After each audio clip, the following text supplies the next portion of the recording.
Olá IPCA, hoje é quarta-feira, dia 30 de julho de 2014. Nós estamos juntos há 703 dias lendo a Bíblia e hoje leremos os capítulos 4 a 6 do livro do profeta Jeremias. Esses três capítulos continuam aquele oráculo que Jeremias pronunciou nos dias do rei Josias. Nós fizemos um histórico ontem que você deve conhecer para poder acompanhar apropriadamente o estudo de hoje. E nós vemos lá em 3:6 que foi no tempo do rei Josias que estes oráculos foram pronunciados. E no dia de ontem nós vimos aqui uma denúncia em relação ao pecado da nação que não aprendeu a confiar no Senhor, como Isaías já tinha dito tempos antes. A denúncia de que o povo não tinha entendido a disciplina que Deus já havia lhe mandado e que por isso seria agora alvo de um novo castigo da parte de Deus, uma nova disciplina. O capítulo 3 termina falando a respeito de uma restauração no tempo futuro e fazendo um convite para que o povo se volte para Deus. Mas aqui, a partir do capítulo 4 e até o capítulo 6, nós vamos ver a realidade do mal que se aproxima. Então, do norte, já falamos sobre isso, né? Vindo pelo norte, embora a Babilônia estivesse a leste, o caminho, a estrada passaria pelo norte. Vem o mal contra Judá. E aí então é hora de lamento, é hora de uivar, porque a ira ardente do Senhor não se desviará, diz o verso 8.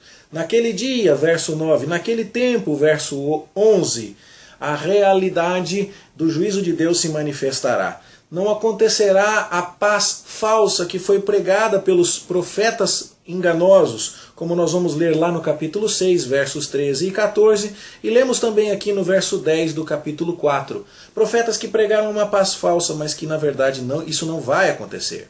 Bom, é hora de Judá entender o juízo de Deus e buscar purificar-se, lavar o seu coração, como diz o verso 14, porque o inimigo vem de uma terra longínqua e vai sitiar as cidades de Judá, diz o verso 16. Trata-se de um mal que Judá trouxe sobre si mesma, diz o verso 18. E Jeremias então olha para tudo isso e lamenta, se contorce em dores, o seu coração aperta, diz o verso 19, porque ele está vendo a realidade do julgamento de Deus se aproximando. E as nações com quem Judá paquerou, os seus amantes, agora vão procurar tirar-lhe a vida, como diz o verso 30 do capítulo 4. Não, buscar refúgio nas nações não era um bom negócio, e isso já ficou claro através dos profetas que antecederam a Jeremias. O capítulo 5 avança então, mostrando que a maldade é generalizada e que os nobres da cidade não estão interessados em promover a busca de Deus. Então, dos versos 7 a 9, Deus diz: como é que eu posso deixar de castigar essas coisas? Como vendo isso eu te perdoaria? Os seus filhos me deixaram, vão atrás de outros deuses e estão pouco preocupados comigo. Como posso deixar de punir uma nação que age dessa maneira? E mais, vocês deram ouvidos a profetas falsos, não é, que disseram: nenhum mal nos sobrevirá, nós não veremos espada nem fome. E aí fica claro para nós então que Jeremias está trazendo notícias que já nos são muito conhecidas dos profetas anteriores. Essa ideia de que nenhum mal sobreviria já foi denunciada por Amós no capítulo 6, verso 3, e por Miqueias no capítulo 2, verso 6. Falsos profetas sempre disseram que estava indo tudo bem, e essa nunca foi a verdade. Agora então Deus mandaria uma nação de longe, cujo idioma era ignorado pelos israelitas. Eles que se recusaram a ouvir os profetas que lhes falavam em seu idioma, agora teriam que ouvir o juízo de Deus pela boca de nações que lhes falavam uma língua estranha. E isso está em plena harmonia com Isaías capítulo 28, verso 11, e vai ser usado lá pelo apóstolo Paulo em 1 Coríntios capítulo 14, para dizer que a necessidade de a igreja ter o dom das línguas para se comunicar o evangelho em outros idiomas era um símbolo do juízo de Deus. Bom, nós vemos então, a partir daqui, nesse contexto do juízo que está para vir, o eco de muitas coisas que já foram ditas pelos profetas anteriores. A ideia de que os guerreiros são valentes, capítulo 5, verso 16.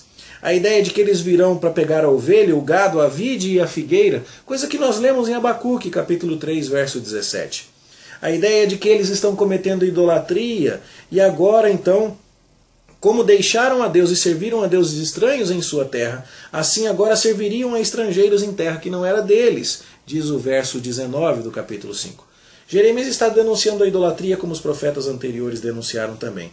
Ele está denunciando a injustiça social em termos que já foram usados antes. Por exemplo, no verso 28 do capítulo 5 ele diz: não defendem a causa dos órfãos, para que prospere, nem julgam o direito dos necessitados. É exatamente o que nós lemos lá em Isaías capítulo 1, versos 17 e 23. Assim, Deus repete: não castigaria eu estas coisas? No verso 29 do capítulo 5. E foi exatamente isso que ele disse lá no verso 9 do capítulo 5 também.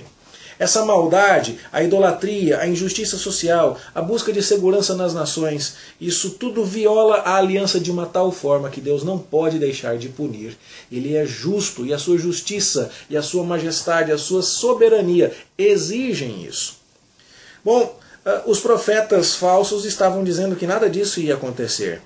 E os sacerdotes estavam mancomunados com eles e dizendo: calma, que está tudo sob controle. É a mesma denúncia que Jeremias faz aqui no verso 31 do capítulo 5, Miqueias já havia feito lá no capítulo 11, no capítulo 3, verso 11 do seu texto. Assim, a ideia de que a justiça vem e o castigo vem é muito clara. E o povo então precisava buscar a Deus, converter-se dos seus maus caminhos e aceitar a disciplina, como diz o verso 8 do capítulo 6. Coisa que não estava fazendo na época de Sofonias, que denuncia Judá por não aceitar a disciplina lá no verso 2 do seu capítulo 3. Os profetas ainda diziam que estava tudo bem, estava tudo em paz quando não havia paz. Vemos aqui no verso 14 do capítulo 6. Coisa que Miqueias já tinha dito também, Miqueias 3, 6. Veja quanta coisa no texto de Jeremias está em plena harmonia e consistentemente ligado àquilo que já vinha sendo dito por profetas anteriores há mais de século. Mostrando, portanto, a longanimidade de Deus, que mandou em muitos avisos, mas também a sua coerência, a unidade da mensagem dos seus profetas e a justiça que Deus tinha em condenar aquela nação. O verso 20 do capítulo 6 também fala: os vossos holocaustos não me são aprazíveis, os vossos sacrifícios não me agradam. Coisa que Deus já tinha dito lá em Isaías 1,11 ou em Miqueias capítulo 6, versos 6 a 8. Por fim, com a chegada do inimigo do norte, quando essa sentença finalmente acontece, se torna uma realidade urgente, afrouxam-se as nossas mãos, angústia nos toma e dores como de parturiente, diz o profeta aqui no verso 24 do capítulo 6. Mais ou menos a mesma reação de Abacuque lá no capítulo 3, verso 16. Abacuque ficou com os joelhos frouxos de saber que o mal viria, mas ele devia esperar e confiar no Senhor. A denúncia de Jeremias aqui é essa: o mal está vindo. Jerusalém precisa de conversão urgente. Esse povo precisa largar práticas que vêm sendo denunciadas há mais de século pelos profetas, mas ele recusa-se a mudar de ideia, a mudar de conduta, a se converter e a voltar-se para o Senhor. Essa é, portanto, a síntese desses 3 capítulos que, se você examinar bem, verá que eles não estão trazendo novidades teológicas significativas.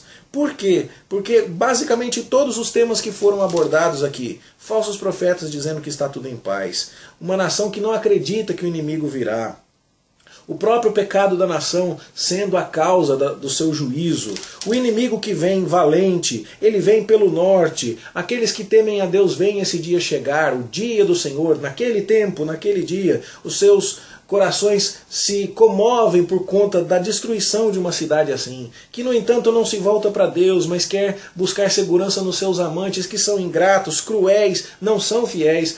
Tudo isso já nos foi dito pelos profetas anteriores a Jeremias. Então, creio que o estudo na sequência já deixou a sua cabeça preparada para entender essas figuras, essas linguagens, essas imagens que nos são trazidas aqui nestes 3 capítulos. Para a nossa compreensão do texto, esses são os comentários que queremos fazer no dia de hoje. Esperamos que eles te ajudem e desejamos a você uma boa leitura na graça e na paz do Senhor Jesus. Fique com Deus. Amanhã a gente se encontra aqui outra vez. Até lá, se Deus quiser.